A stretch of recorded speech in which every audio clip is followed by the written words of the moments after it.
അക്കാഡമിയിലെ പുതിയൊരു വീഡിയോയിലേക്ക് ഏവർക്കും സ്വാഗതം. ഇന്നത്തെ ദിവസം നമ്മൾ വേർബ്സിനെ കുറിച്ചാണ് ഡിസ്കസ് ചെയ്യാൻ പോകുന്നത്. വേർബ്സ് ഇപ്പൊ നമ്മൾ കൊച്ചു ക്ലാസ് മുതൽ കേൾക്കുന്ന ഒരു കാര്യമാണ് വേർബ്സ് എന്നും നൗൺസ് എന്നും ഒക്കെ അല്ലേ. അപ്പൊ എന്താണ് വേർബ്? നമുക്ക് വേണമെങ്കിൽ ബേസിക് ആയിട്ട് ഒരു ഡെഫിനിഷൻ പോലെ വേണമെങ്കിൽ പറയാം. Verbs R words which denote action, condition or experience of the subject or what the subject does. അല്ലെ, എന്താണോ ഒരു സബ്ജക്ട് ചെയ്യുന്നത്, ആ സബ്ജക്ട് ചെയ്യുന്ന ആ പ്രവൃത്തിയെ അല്ലെങ്കിൽ അതിന്റെ ഒരു കണ്ടീഷനെ, ഒരു എക്സ്പീരിയൻസ്, ആക്ഷനെ ഒക്കെ നമുക്ക് വേർബ് എന്ന് പറയാം. അല്ലെ, മലയാളത്തിൽ നമ്മൾ വേർബിനെ എന്ത് പറയും? ക്രിയ എന്ന് പറയും. അപ്പൊ ഞാൻ പറഞ്ഞു സബ്ജക്ട് ചെയ്യുന്ന പ്രവൃത്തി, അതാണ് നമ്മൾ വേർബ് എന്ന് പറയുന്നത്. അപ്പം ചിലർക്കെങ്കിലും സംശയം തോന്നാം, എന്താണ് ഈ സബ്ജക്ട്? അല്ലെ, ഇപ്പൊ ഒരു സെന്റൻസിൽ മെയിൻ ആയിട്ട് വരുന്ന കാര്യങ്ങളാണ്. നോക്കിയേ,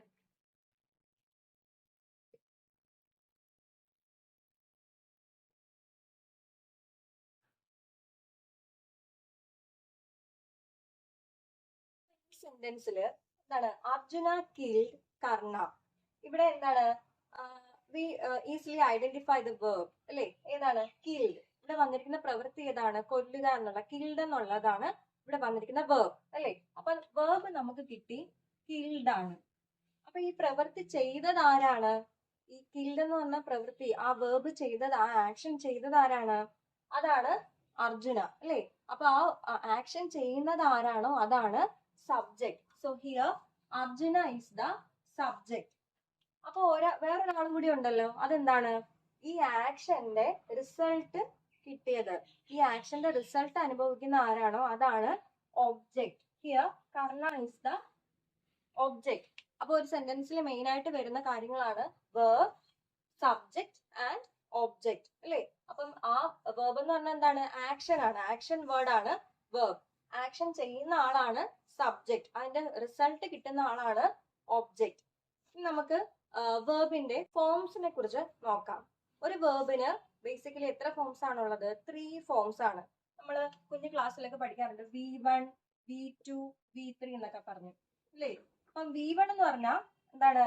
വേർബിന്റെ ബേസ് ഫോം, പ്രസന്റ് ആയിട്ടുള്ളതാണ് V1.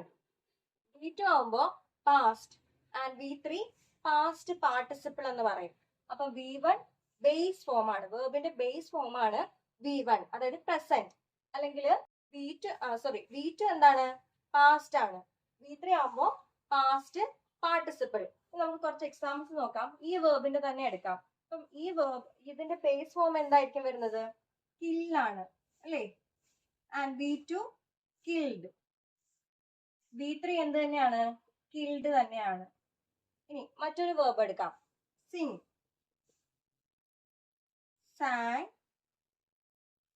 സങ്.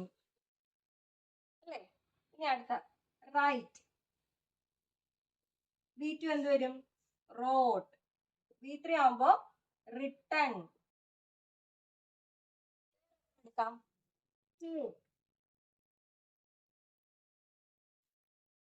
took, taken. അല്ലേ, പിന്നെന്ത് വരും? വേറൊരു വേർബ് പറയാം, പ്ലേ, played, played. അപ്പൊ ഇങ്ങനെയാണ് എല്ലാ വേർബിനും ഇതുപോലെ 3 ഫോംസ് ഉണ്ട്, V1, V2 and V3. V1 ആണെങ്കിൽ ബേസ് ഫോം ആണ്, ഒരു വേർബിന്റെ ബേസ്. നമ്മൾ വീടിന്റെ അടിസ്ഥാനം എന്നൊക്കെ പറയുന്നത് പോലെ വേർബിന്റെ ബേസ് ഫോം ആണ് ഏത്? V1, വേർബിന്റെ first form. And this is second form of the verb and this is third form of the verb.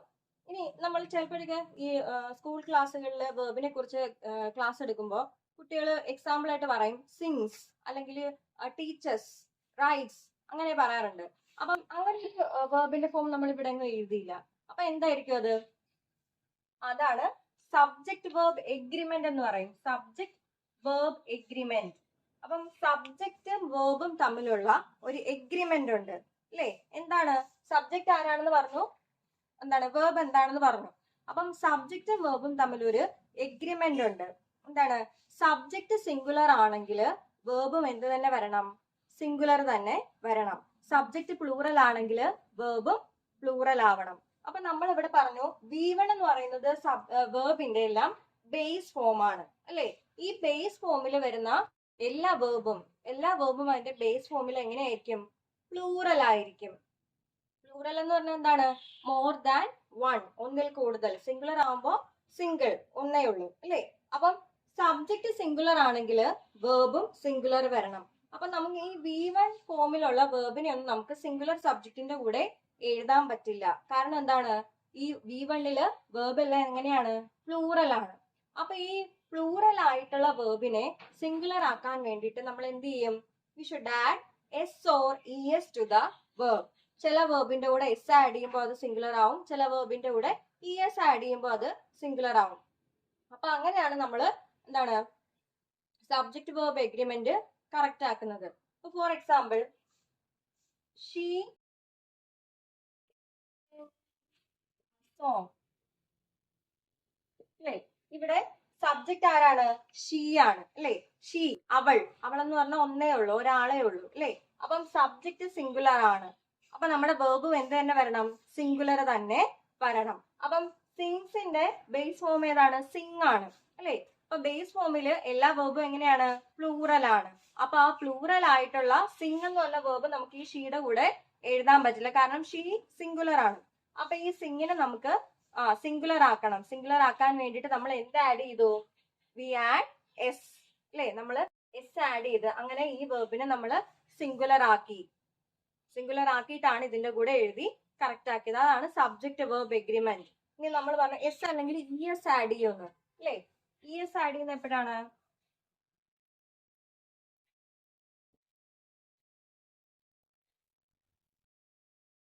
വേർബിന്റെ കൂടെ es ആഡ് ചെയ്യുമ്പോഴായിരിക്കും അതിന് എന്താണ് സിംഗുലർ ആവുന്നത്. ഇപ്പം ഇവിടെ നോക്കിയേ, she teaches A story. Teach എന്ന് പറഞ്ഞ വേർബിന്റെ കൂടെ നമ്മൾ es ആഡ് ചെയ്തപ്പോ അത് സിംഗുലർ ആയി. She teaches A story. ഇനി ദേ ആയിരുന്നെങ്കിൽ എങ്ങനെ വരും? ദേ, ഈ sentence, they sing a song അല്ലേ. ദേ എന്ന് പറഞ്ഞാൽ എന്താണ്? പ്ലൂറൽ ആണ്. സബ്ജക്ട് പ്ലൂറൽ ആണ്, മോർ ദാൻ വൺ. അപ്പൊ അതിന്റെ കൂടെ പ്ലൂറൽ വേർബേ വരൂ, സിംഗ്. ക്ലിയർ ആയല്ലോ? ഇനി വേർബ്സിനെ കുറിച്ചുള്ള ഒരു കാര്യം കൂടി പറഞ്ഞിട്ട് നമുക്ക് ഈ ടോപ്പിക് ഇവിടെ നിർത്താം. വേർബ്സിനെ നമുക്ക് ഒബ്ജക്റ്റിന്റെ ബേസിൽ രണ്ടായിട്ട് ക്ലാസിഫൈ ചെയ്യാം. ട്രാൻസിറ്റീവ് വേർബ് എന്നും ഇൻട്രാൻസിറ്റീവ് വേർബ് എന്നും. നമ്മൾ മലയാളത്തിൽ സകർമ്മക ക്രിയെന്നും അകർമ്മക ക്രിയെന്നും പറയാറുണ്ട്. അപ്പം എന്താണ് ട്രാൻസിറ്റീവ് വേർബ്? ട്രാൻസിറ്റീവ് വേർബ് എന്ന് പറഞ്ഞാൽ റിക്വയർസ് ആൻ ഒബ്ജക്റ്റ്.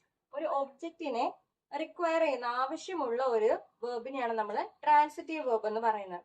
ഇപ്പൊ എല്ലാ വേർബിനും എന്താണ്? ഒബ്ജക്റ്റിന് ആവശ്യം ഉണ്ടാവില്ല അല്ലെ. ഇപ്പൊ ഇവിടെ നോക്കിയേ, ഹി റോട്ട് എ നോവൽ. ഈ സെന്റൻസിൽ എന്താണ്? അവൻ ഒരു നോവൽ എഴുതി. ആ വേർബിന്റെ കൂടെ എന്തുണ്ട്? ഒബ്ജക്റ്റ് ഉണ്ട് അല്ലെ. He wrote a novel. And ഇവിടെ നോക്കിയേ, ഇൻട്രാൻസിറ്റീവ്. അവിടെ എന്തിനും ആവശ്യമില്ല, ഒബ്ജക്റ്റിന്റെ ആവശ്യം അവിടെ വരുന്നില്ല. നോക്കിയേ, ഹി സ്വിംസ് വെൽ. അവൻ നന്നായി നീന്തുന്നുണ്ട്. He slept for an hour. അവൻ ഒരു മണിക്കൂറത്തേക്ക് കിടന്ന് ഉറങ്ങി അല്ലെ. ഇവിടെ എന്ത് വരുന്നില്ല? ഒബ്ജക്റ്റ് വരുന്നില്ല. അപ്പൊ അതാണ് ട്രാൻസിറ്റീവും ഇൻട്രാൻസിറ്റീവ് വേർബും തമ്മിലുള്ള വ്യത്യാസം. നമ്മൾ പറയാറുണ്ട് എന്താണ്? ഹൂം അല്ലെങ്കിൽ വാട്ട് എന്നുള്ള ക്വസ്റ്റ്യന്റെ ആൻസർ കിട്ടുന്നുണ്ടോ എന്ന് നമ്മൾ നോക്കും അല്ലെ. ഇപ്പം ഇവിടെ ആണെങ്കിൽ ഹൂം അല്ലെങ്കിൽ വാട്ട്, ഹി റോട്ട് വാട്ട് എന്നുള്ള ആൻസർ കിട്ടുന്നുണ്ട്. എന്താണ്? ആ നോവൽ. ഇവിടെ പക്ഷേ ഹൂം അല്ലെങ്കിൽ വാട്ട് എന്നുള്ള ക്വസ്റ്റ്യന് ആൻസർ കിട്ടുന്നില്ല. അങ്ങനെ വരുന്നതാണ് ഇൻട്രാൻസിറ്റീവ് വേർബ്. ഇത്രയും ക്ലിയർ ആയെന്ന് വിശ്വസിക്കുന്നു. എല്ലാവർക്കും നന്ദി.